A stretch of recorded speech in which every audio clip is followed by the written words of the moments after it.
that could be a wonderful opportunity for you to, number one, build a relationship with somebody who takes listings and get an opportunity to meet people in the community so you can grow your database. Does that make sense? So I just wanted to remind everyone of those two cool features. So what's going on, guys? How was yesterday? All right, come on, tell me something now. Ebony, welcome back. Larry, welcome. You guys are way too quiet. Oh, hey, James, I was giving you some props for your new listing on Gladney Drive, sir. That's pretty. Yeah, thank you for helping paint the fires earlier. No big deal. Thank you for asking me the question. I appreciate it. Congratulations, man. You should work that listing like you have never worked a listing before, because that is a beautiful home. You should have tons of internet action on that. Good work. Can't believe the homes in that area are going for 500 grand. Oh my goodness. You don't have my listings in FMLS. You may, does anyone know how to deal with that? I think that might be a setting that you can customize on Matrix. Let me see if I can, I'll ask Lucy about that today. Good morning, everybody. We've got lots of good content for you to soak up today. Candace is gonna lead our session again. And I just wanna give two quick reminders. The first is I posted a link on the announcements page a few minutes ago. We've got 4 or 5 one-on-one slots available this week. So I'm hoping those get filled up very quickly, and then we will open up some slots for next week for our one-on-ones. If we have had a one-on-one, I'm in the process right now of kind of summarizing our findings and giving you some kind of post-meeting stuff to pay attention to and to do for us. So thank you very much. How do you create my office listing? That is completely a function of FMLS. So for example, if you have a listing, then if somebody were to look, on that, your listing would pop up. So you don't have to do anything special there. Okay, anyone want to share any positive news before we give the mic over to Candace? I was going to talk about, so I did a wine tasting. Oh yeah, thank you so much for being here. I want to hear all about this. Yeah, no, it was one of my events that I set up when I did my yearly plan. One of my marketing events was to do this wine tasting. And so I had it at my house. I had a sommelier come out and do the presentation. And I invited about 100 people, and knowing that only like 30% will probably show up. So we had about 25 people, so a little bit less. And it was a good amount. I couldn't have had more people, or we would have had no place to sit. But I think it went well. One of the couples, they're interested in investment properties. And so I'm going to start looking for something for them. And, I learned a lot too. I wish I didn't take pictures, which I could kick myself because I want to put it on Facebook and talk about it. So I'm going to have to do it without pictures from the event. But I was so busy trying to make sure everything went well, and everybody was, content and entertained. But it was good. I mean, I feel like I reached out to everyone, even the people that couldn't come. I still felt like it was another marketing touch. Oh, of course. They were invited and they knew about it, and that kind of thing. So yeah, I think it was a positive event. You probably have already done this. I won't ask you publicly, but make sure that you send a handwritten note to every single person that attended. And that you call everyone that was invited and just say, hey, sorry, missed you last Saturday night. And, we're working on something right now for the fall, and I hope you'll be able to join us. Something like that, right? Okay. Beautiful. Yeah. Beautiful. Okay, Candace, take it away. I'm getting ready to sneeze, so give me a second. Okay. Who else wants to share some positive news real fast while Candace sneezes? I put an offer for myself for a home, and I'm using Mary as my agent because she found the property. Nice. What a great team. What a Yeah. great team. Mary and I have been talking behind the scenes a little bit, making sure we that you get that house. That's our goal. And I want Greta to get it a little selfishly. I'm not just that I make a commission, but she will be my neighbor. Ah, So very cool. I'm very selfish. She will live not very far from me. So we hope to have the news today that we have won the bid on the home. And y'all, I found this home doing marketing. So I marketed, hey, I have buyers. Do you want to sell your home? And the lady called me up. She's like, do you really have a buyer, or are you full of crap? I said, no, I have buyers. Talk to me about your house. And so she talked about the house, and then she sent pictures, and I was like, oh my God, this is so Greta. This house is Greta. And it absolutely is. So we're very excited, and we hope to win the bid today. So y'all, positive energy for us, please. All right. Everyone on the count of three, positive energy. 1, 2, 3. Positive energy. Positive All energy. right. Awesome job, Mary. Awesome job, Greta. Corey, did you want to say something? All right. I want to just one more thing. I was saying positive. Oh, positive energy. One more thing I want to share with you guys, so you can begin to start saving some money for this, and to have it on your calendar before I turn it over to Candace, is this. You guys seen this sign around the office? This is Bold. Bold is kind of a very popular KW course. It is completely revamped again, and it will be digital starting the week of June 7th.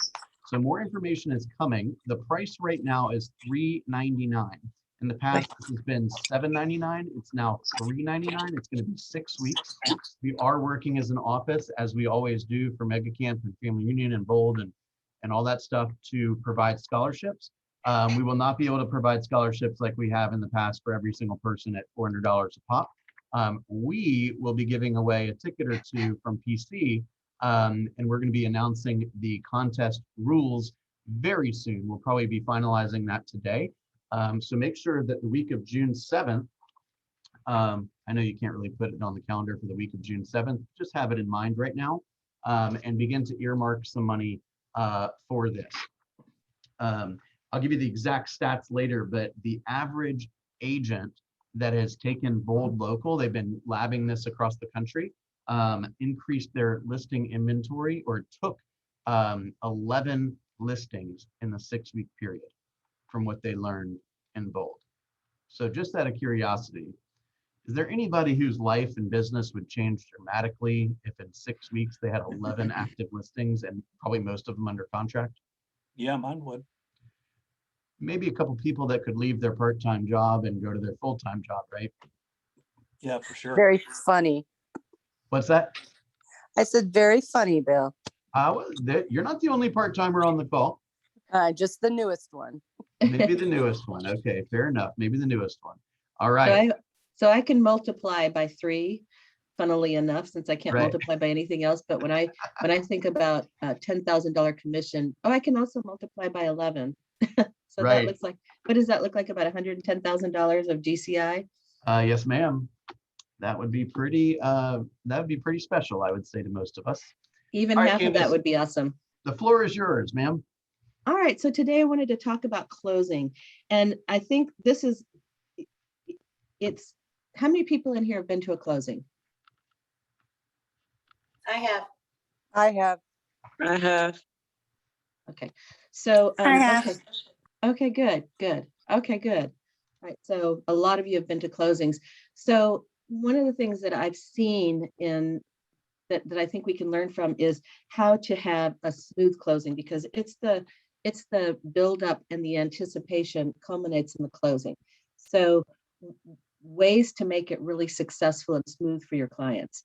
And I'm just going to do this in bullet points. One is, you want to call, whether you're on the buy, I'm going to mostly talk about this from the buy side, but if both sides want to call the closing attorney, even if they have a password protected site where you can go in and see what's happening, I am just of the school that a conversation might remind a closing attorney who's crazy busy, or a pre-closer who's crazy busy, that something got left off the table. And what I know about closing attorneys is that they work on the fire that's foremost right then. So when your closing is getting imminent, that's when they work on it. And they have things going on in the background. But I've actually had instances where I called a week before the closing and said, hey, I'm just checking, make sure you have everything you need. Well, they didn't even have, my clients hadn't filled out the information form yet. So we had to get that taken care of.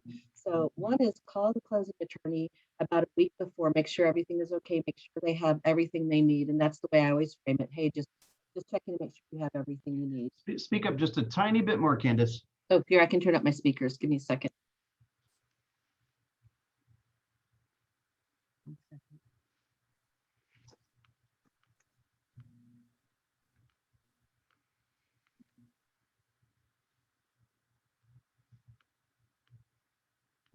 Okay. By the way, I think we've talked about this a little bit, but once the contract is binding, you're going to send the contract over to the closing attorney, and they're going to open up the file. Almost immediately after that happens, they're going to send out a buyer information sheet and a seller information sheet. So whatever client you happen to be, or whatever side you happen to be on, you want to make sure you're watching your email for those sheets. It's basically just some additional information. Things like, how would you anticipate, how do you want to take title to the property? What's your forwarding address, right? For the seller, it's things like, do I have your permission to call your lender and get payoff information? Do I have your permission to call the HOA? These kind of things. So it's just basic information, nothing funny going on, but it's just one more thing that you kind of have to facilitate once the pending happens, okay? Yep. And just let's back up a little bit. When you set the closing date, typically the buyer's agent sets the closing date. It's a really nice thing to call the other agent and say, would your clients prefer to close in the morning or the afternoon? And then if you can come to an agreement that works for everybody, that's a great thing to do. And then I always think it's a good idea to notify the lender of the closing date and invite them. There's a couple of reasons for that. One, a lot of times lenders are too busy and they can't come to closing. But if there is an issue with funding, I like to remind them, I send them the closing date when it's set. And then the morning of, I like to remind them that we have a closing that day so that if there's any issue with funding, they're available and not playing golf or unreachable. Because I've actually years ago had a closing that got delayed by a couple of days because we couldn't get hold of the lender. So I like to make sure, I've learned from experience that it's good to let them know what's going on. Then let's talk about repairs. So if you're on the buy side, you want to confirm that any repairs that have been completed by the seller have been completed. And I ask for a copy of receipts on the contractor letterhead. You want to make sure it's not something that they just wrote up on their Word doc. Utilities, just prior to closing, you want to make sure that the utilities are turned off and or the utilities stay on. If you're the listing agent, the utilities stay on through the day of closing and sometimes even a couple of days after. But you also want to make sure your buyer clients call about a week ahead to get the utilities turned on in their name. And then, you have anything to say about that, Bill? You look like you were. No, I like that idea. It's not something I usually think to bring up, but it's very important. You want to make sure that that's probably something that should be on the checklist that I don't currently have on the checklist, which is make sure that you get the contact information or the providers.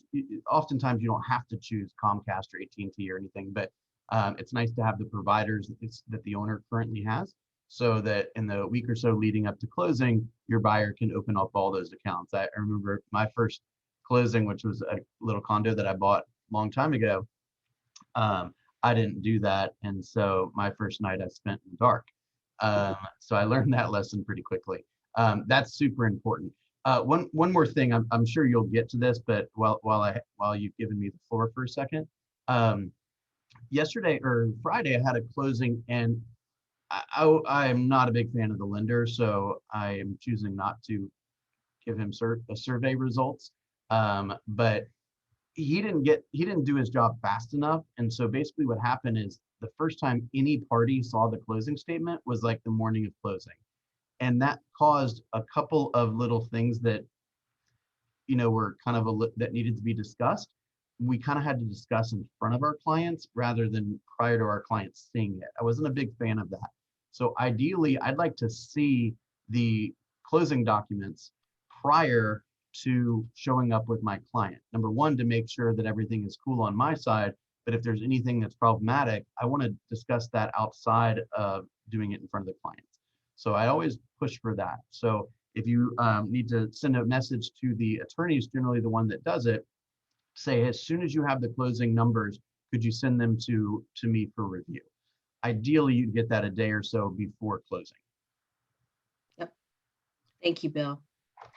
Yeah, because it is nice to be able to review. And you know, a lot of times there are mistakes because maybe there's been a breakdown in communication. Maybe the buyer's agent forgot to say that they were paying for a warranty, so the commission is incorrect, or just little things that can happen. So it's a really good idea to do that and review them as early as you can, at least a day before. If you've written the special stip, and there's different ways to write this, but if you've written the special stip, there's a couple of ways to do this. One, you can write a special stip that says seller, and this isn't happening now, but I'm saying it because it will happen in another market that's bound to happen. Seller to provide buyer with a 1-year home warranty not to exceed $475. Buyer's agent to obtain the warranty for the buyer. Or you can, on the instructions to the closing attorney, there's a place where it's extra fees paid by either the listing agent or the buyer's agent, and you can add in that there. That's a place where you can adjust those kinds of things. Well, no, I take that back. The reason I say that is because the last closing I had, that I negotiated that my sellers would not pay for the closing, the home warranty, and the buyer's agent said she would pay for it, which surprised me. So that's why it was on the instructions to closing. But normally it would be a special stip in the contract saying that the buyer's agent would obtain the warranty. Then you want to talk about wire instructions and transfer. Stay close to the, stay close. Okay. You want to make sure that the, Now, okay, good. And you get a close up of me with no makeup. So you want to make sure that the buyer has the correct instructions for wire transfer. And I'm sure we all know now that there is a lot of wire fraud. So if the closing attorney typically will have a password and encrypted site where the buyer can get the instructions for the closing attorney, but you do want to warn them even still that there are people out there who can send an email that looks exactly like it's from the attorney, and it has just different wiring instruction numbers. And actually there was an office where I was in where that happened to an agent, and he asked he was a good agent, he asked his seller to confirm, or he asked the attorney to confirm that they had received the wire, the money wire, and the attorney didn't. And so he went to track down where they worked together to track down where the money went, and they were able to stop it at a Wells Fargo and actually have the closing. But there have been cases where the closing didn't happen because somebody else had the money, and it's heartbreak all the way around. Here it is. 6 is review the settlement statement. Just what Bill was just talking about. And then I think it's important to send your client. stay close. It's important to send your client. I don't know why it's so soft today. It's important to send your client a reminder about the closing about 24 to 48 hours prior to closing. Make sure to include the time of closing, address of the closing attorney, any parking instructions, and what to bring. They need a driver's license and maybe one other form of ID, like a credit card or something with their name on it. Yeah, I'm starting to see this a little bit less lately, but in the olden days, you needed 2 forms of ID. The closing that I had Friday, they only wanted 1, but you want to make sure that certainly that they bring, well, first of all, you need to find out what's required, and you need to make sure that they have appropriate wiring instructions, and I always have them bring their checkbook just in case. So if they need 2 forms of ID, you got to let them know as soon as possible they need 2 forms of ID and what forms are acceptable, whether it's a passport or a credit card or utility bill or whatever. Can I add something too? Yeah. Yes, please. As far as the issues with wirings and fraud, I have something at the bottom of my email that discusses that. It goes out every email. It's part of my signature line. I discuss it at the buyer's consultation. I have it in writing in what I hand them at the buyer's consultation. But one thing I do, because I think a lot of what I heard several years ago is that a lot of these were because the hackers were hacking into email, and primarily the agent's emails, and you wouldn't know it. You had no way of knowing it, but they would hack into your emails, and that's how they learned what was going on in the transaction, who the parties were, everything. So I use, our KW email is Google, and I use what Google calls what they call two-factor authentication, which means, once you do it, once you set it up on your computer at home, you don't have to ever do it again. But if you go, if you take it to a coffee shop someplace and you go to sign into Google, you'll have to do the two-factor authentication. And what it is they send a text to your cell phone to verify that it's you trying to log into your account. Yes. And Greta, I you had a urge question? everyone to do this. Greta, did you have a question? I do. I know we're talking about all these things and everyone already has a lot of resources. Do we have a standardized letter or a standardized set of instructions that you would, because I hear us talking about it, but I really don't hear a clear protocol of what should happen. Go ahead, Candace. I will draft that for you today and put it in the PC announcements. It's That just, would be- it's a bullet points of steps. So I'm talking a lot around the bullet points, but I'll put the bullet points in there so that you know. Yeah, that would be. And there very are some, each attorney has slightly different protocols. But what I'm saying is my job as Mhm. far as what I'm going to say, kind of how I'm going to approach my client to talk about it. And then you could have a small insert set attorneys, set Wiring of instructions. instructions. Yeah, wiring instructions, because quite frankly, I've done it a bunch, but I couldn't tell you how to do it. Because, when you're doing it as a buyer or as a client, so much is coming at you, and it's my job to keep that clear, and I don't have it clear. Cool, Candace, have Greta's thought in mind when you are drafting that, if you don't mind. Okay, And I will. Greta, if it's not clear to your satisfaction, ask as many questions as you want and we'll get it clear to your satisfaction. Yep. Thank you for that. I'm sure that was a question other people have had too. So appreciate you sharing that. So you sent the reminder email, you've given them directions, and then I think it's really important to create a closing packet. One of the things that here's what goes in the closing packet: copy of the completed sales contract, copy of the settlement statement once it's signed. They'll probably get a packet from the attorney too. Instructions on how to file for homestead exemption in their city or county. Some attorneys will go over that and some will not. The homestead exemption can be filed anytime for the following year, as long as they own the home on January 1st. They don't have to wait till January. So if they buy a home in August of this year, they can go ahead and file for homestead exemption. They don't have to wait till January to file, but it will go into effect the following year. They have until April 1st of the year that they own the home on January 1st. In most counties, there are a few exceptions, but in most counties, it's by April 1st. So I always put a reminder in that packet for them to file for homestead exemption. And if it's depending on what county it is, I put in the site that they should go to. Brochure for the home warranty provider, if applicable, and a list of your favorite vendors, handyman, landscapers, cleaning services, a list of utilities. I also put in repair receipts if there are any of those, and put them in a nice little, you can get those pocket folders at Office Depot. We probably have them for KW, don't we, Bill? We do. Okay, so you can put them in those with your business card. And I put a thank you letter in there. I think it's a nice time to say, it's been a privilege working with you, if it has been. And I look forward to staying in touch with you. Please know I'm your resource for real estate, and I'm here to help you in any way. And that sets up the stage for me to be able to continue a conversation with them. And then I always check in with the co-op agent. If I'm on the buy side, I check with the co-op agent to see if they'd like for me to bring the lockbox, because you're going to do a walkthrough a few days before to make sure that the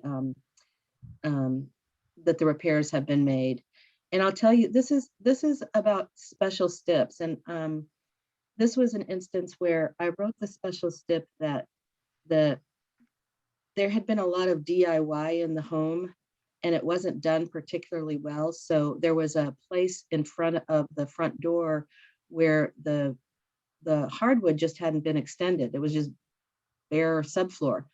And so I wrote the special stip, seller to have flooring by front door professionally finished and repaired to buyer's satisfaction and provide receipts of same. Well, the seller did not provide receipts and we went for the walkthrough the morning of, and it had been done obviously by the seller and was extremely not good. And at this point, the buyers were fed up and they decided to walk. First time that's ever happened the day before closing that they decided to walk, but they decided to walk. And the seller decided that he wanted to file a complaint about me to the real estate commission. But which is, I can tell you, that will get your adrenaline up when your broker calls you in and says, hey, but the real estate commission determined that since I had put in there to the buyer's satisfaction and it wasn't done to the buyer's satisfaction, that it could be upheld. And so I was in the clear and that my buyers got to keep their earnest. So just now I've learned that I like to go to the walkthrough a couple of days before closing, just to give us a chance to settle anything, whether the seller has to put something in escrow with the attorney, which they don't like to do, or whether it's bring a check, whatever it is, whatever the remedy is. I've learned to do the walkthrough, not wait till the morning of. Now, you sometimes know if the transaction is going very smoothly and you've got a lot of cooperation on both sides, that you can wait till the morning of. But if there's ever any question, just go a couple of days before. Okay, and then now the day of closing. You've gotten your closing gift, whatever it is. I know Paige Pace has a really good system. She buys in bulk wine glasses from Tiffany's, and you can see the boxes stacked up in her office when you walk by. So she said in her marketing class that she used to have to, rack her brain and race to the store to get a closing gift, and it always was kind of a last minute chaos. And so she learned to buy in bulk. She gets a discount on them.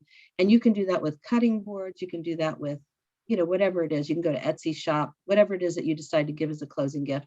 You can personalize it if you're somebody like that, but get it ahead of time so that you don't have that frantic last minute thing and then you show up at closing without anything. I know people or like me, where I was doing something personalized that wasn't ready for closing. And the other agent shows up with a gift for their client, and I didn't have a gift for my client, right? Doesn't look good. had that happen too. If all else fails, bring chilled champagne or sparkling cider and some glasses so everybody can have a celebratory drink. Make sure you know whether your clients are cider drinkers or champagne drinkers before you do that. Always arrive early to closing, at least 15 minutes. You want to be there to greet your clients. If your buyers have to bring, or your sellers have to bring their little ones to closing, just bring I bring joke books, I bring coloring books, knock joke books. You can get them for really inexpensively on Amazon or at the Walmart. You want to bring the gifts to the homeowners and give them their closing packet. And then I'm going to talk about closing behavior. I've been in some closings where it's the realtor show, and it's I don't know what it is. It's maybe that we get so excited that we just are on, and we've just flipped the switch to on closing day. And I just recently was in a closing where it was all about the other realtor. It was about that her husband skydives, he's a race car driver, she's this, she's that.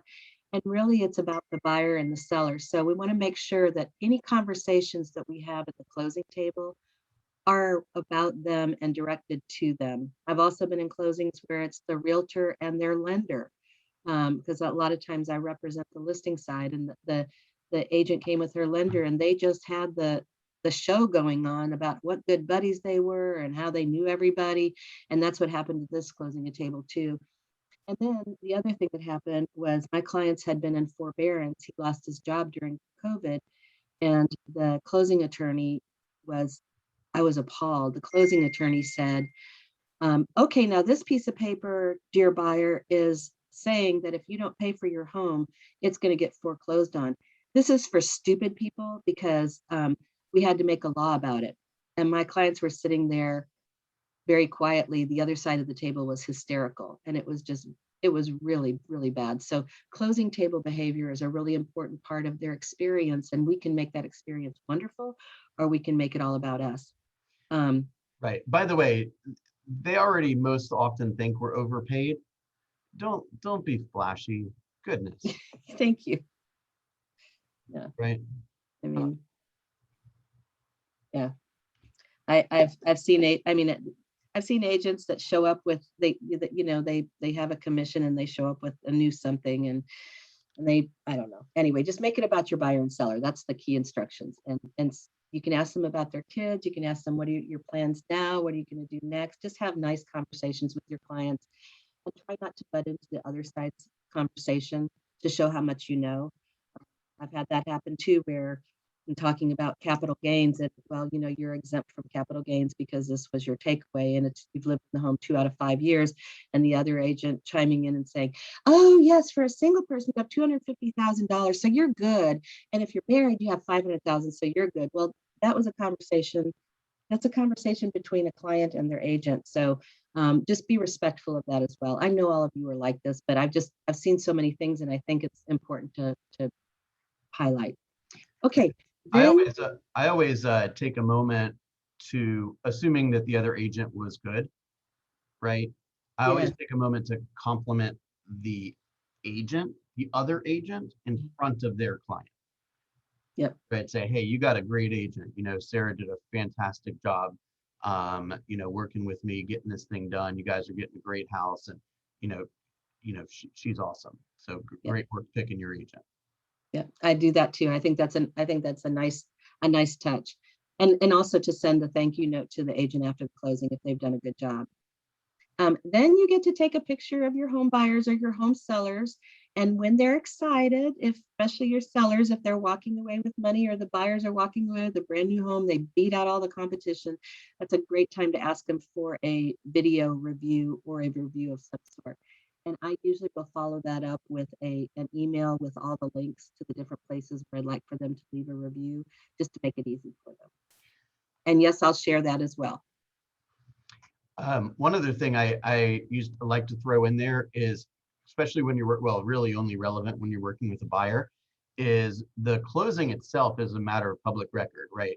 And there's a lot of businesses who their ideal client is somebody who just bought a place, right? Like, let's say a landscaper or like a dentist office says, oh, this new family moved into 30338. So I'm a dentist in 30338. So I'll send a piece of mail to them saying, hey, welcome to the community. Your first cleaning is 50% off or whatever, right? So the public property records are looked at by a lot of people, right? And a lot of businesses will use that as a way of prospecting. By the way, let that be a lesson, to you guys on, thinking creatively, right? But one thing they're going to get inundated with is, or two things they're going to get inundated with. One is companies that say, hey, if you'd like a free copy of, or I'm sorry, not free. If you'd like a copy of your deed, fill out this piece of paper and $90 later, we'll send you a copy of your deed. That's all trash. The closing attorney will send you a copy of the deed for free, okay, as a part of something, the process that's already happening once everything is recorded. So that's completely trash. So if you let them know, hey, just ignore that stuff, that's just another value add that you're providing for them, right? So they don't waste money or waste time or something like that. The other thing they're going to get a ton of solicitation for is life insurance that is tied to the amount of the mortgage, right? Now, I've not ever called any of these vendors to see if their rates or their programs are competitive. I think I would just prefer to get my life insurance resource from a different vendor, perhaps. So just be aware of that. That's not trash. It is obviously something. This is a lot of times the first adult thing that a lot of people do. And if they don't have life insurance, they certainly need it. And if they have not reviewed it in light of them now owning a home, they need to probably review it again. But it's definitely something that you can provide assistance to. What we used to do is I used to offer kind of a seminar, not a seminar, but like a free consultation with a essentially a financial planner that also sold life insurance after my first time home buyers would buy. So now you own a home, congratulations. Now you got a lot of other financial things to consider, right? Yeah, I'd like to set you up with an attorney that could talk about a will. I'd like to set you up with a financial planner to make sure this investment is protected, right? And if you're supporting these people's businesses, they likely will support yours. Sorry, Candace, go ahead. I got to put myself on mute. No, that's all excellent. I mean, that's excellent. And I had forgotten to put that into this, so thank you for that. And then after closing, it's always just, I mean, we know this, follow up with a handwritten note. I like to send out a survey. If I know the day that they're going to move, I stop by with pizza or cookies. I don't stay. I just wrap it up and say, hey, I thought you might appreciate this. I think it just, you know, they don't always move on the day of closing. So it's just nice for them to see your face one more time and tie it to their home. If it's sellers, I always send a survey and just say, you know, hey, and I've talked about this before, but during the transaction, you're setting them up to think of you as a 5-star agent. So you initially ask, what would make this a 5-star experience? And the survey is, hey, have I given you 5-star service? And here's some points around that. And yes, I'll share the survey too. So I've got to make myself a note of what I've got to do here. But that's pretty much it. And then after that, you get to go celebrate. You've got some money in the bank, hopefully. Any questions around that? See what happens when I put myself on mute. Candace, thank you for spending the time to prepare that today. Whenever you are able to add the finishing touches to it, you can post that. Thank you so much. All right, guys, I want to be respectful of everyone's time. Thank you for spending the morning with us, and let's go out and find some opportunities today. There's lots of people out there that need help. One thing I heard in a coaching session yesterday was we want to make sure that when we do things, we're doing things for our clients, not to them, right? So just have that in mind when you're speaking to your people today. Look for ways that you can help them solve the problems that they are facing. And when you are prospecting, don't think that you're not like making them sell a home they don't want to sell or making them buy a home they don't want to buy. You're simply talking to them about what they own or what they want to own. And you're talking about the pros and cons, and you're having a professional conversation about how you can help them. This is something that we're doing with them and for them, not to them. Okay. So I just want you to have that in mind today, and have a wonderful afternoon. Bye, everybody. See you Thank you for being here.